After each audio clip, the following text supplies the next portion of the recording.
Mesdames et messieurs, bonjour. Heureux de vous avoir nombreux au rendez-vous de cette session d'information sur la chaîne de télévision de Douceur. Voici les titres du journal.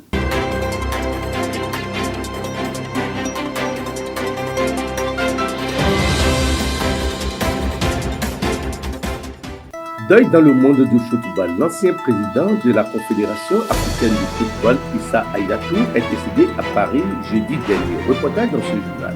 5e Forum international de la démocratie participative. 800 participants annoncés à Cotonou. Le détail dans cette édition. Deuxième phase de la tournée de reddition des comptes. Dassa, Savalou et Bantais appellent les émissaires du gouvernement. Suivez le contenu.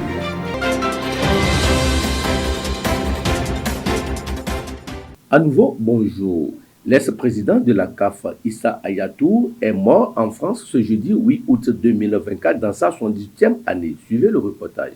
Tantôt chef omnipotent, tantôt vieux sage, toujours imposant, Issa Hayatou incarnait le football africain pour le meilleur et pour le pire.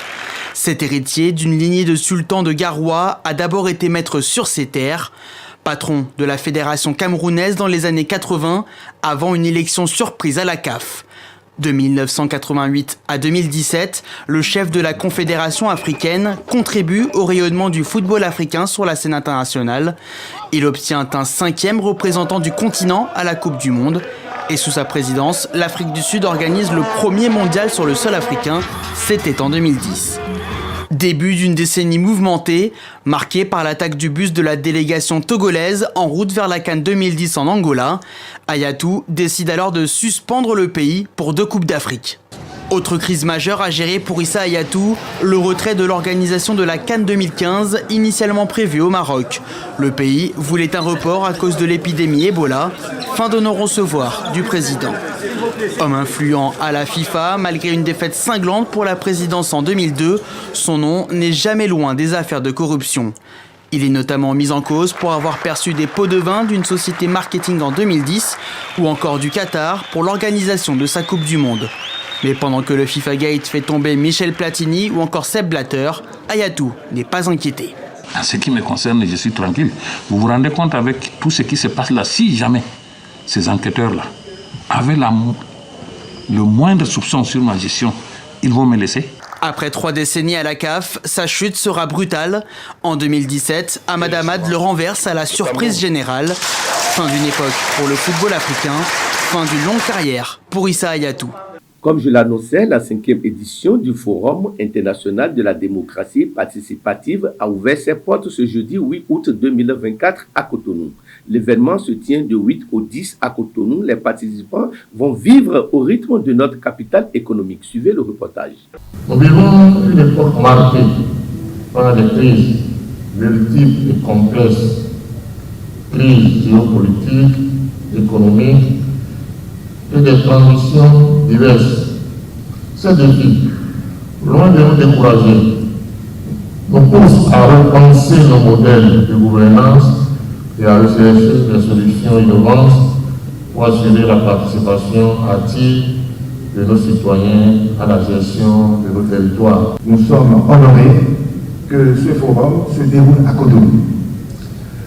D'une part, pour saluer les progrès que nous avons faits pour transfigurer notre capitale, mais également parce que si de tels forums ou forats ont lieu à Cotonou, c'est que Cotonou est une grande belle ville où il y a un bouillon de culture, ce qui justifie le parterre intellectuel de sachants ici pour animer ce forum que je nous souhaite fructueux, laborieux et plein de réussite. Il faut le dire qu'elle permet essentiellement de consolider l'intérêt général et d'apporter un peu une meilleure prise en compte des aspirations, une meilleure prise en compte des observations, des demandes des populations, des demandes à l'ensemble de la gouvernance.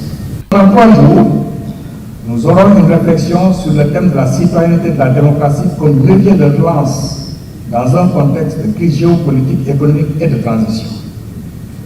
Cotonou nous offre également l'opportunité de célébrer et primer l'excellence dans la gouvernance territoriale à travers les bonnes pratiques et les innovations portées par les autorités locales, par les universitaires, par les journalistes, mais également par les jeunes.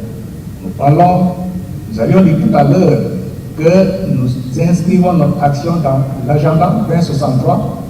Ceux qui seront là encore en 2063, c'est les jeunes de aujourd'hui. Plusieurs acteurs politiques de la mouvance présidentielle étaient au contact des populations dans le département des Collines. Suivez le reportage. Ce qui fait la satisfaction, c'est que cette tournée nous a rapprochés davantage. Ça nous a rapprochés des populations. Ça nous a rapprochés des cadres à divers niveaux des politiques. Et donc la convivialité, l'amour que nous devons, la main que nous devons donner, la fraternité que nous devons développer, cette tournée nous a permis de développer toutes ces choses-là. Maintenant, parlant des besoins réels, l'eau, je l'ai dit, je ne dirai pas assez, parce que c'est la source de vie. Et partout où nous sommes passés, ce problème est revenu. Mais à Banté, ici particulièrement, j'étais surpris de la satisfaction des populations. Et partout, vous voyez des trous creusés, partout, vous voyez des châteaux en train de s'ériger de sous-sol. C'est que c'est les populations qui apprécient et qui manifestent leur satisfaction. Ce qui nous a le plus touché et le plus émerveillé, c'est les différents projets, les différentes réformes du gouvernement, avec les mesures d'accompagnement au niveau social. La population est très contente de ce qui a été fait. Et nous aussi, en tant qu'envoyés du gouvernement, en tant qu'hommes politiques, nous sommes satisfaits de cette mission parce que ça nous a permis d'expliquer véritablement ce que fait déjà le gouvernement. Vous voyez par exemple l'accompagnement des orphelins, par exemple au niveau scolaire, et ce n'était pas connu de tout le monde. Depuis 2016, le président de la République et son gouvernement ont mis en place un processus de mécanisation agricole dans notre pays. Et ce processus, on a créé déjà, il y avait un programme, le programme a cédé sa place à une société aujourd'hui qu'on appelle la SONAMA, Société nationale de mécanisation agricole. Et cette société, quel est son rôle? C'est de faciliter l'accès aux machines agricoles pour les producteurs. Problème avec les peuls, parce que partout où nous sommes passés, ce point a été évoqué.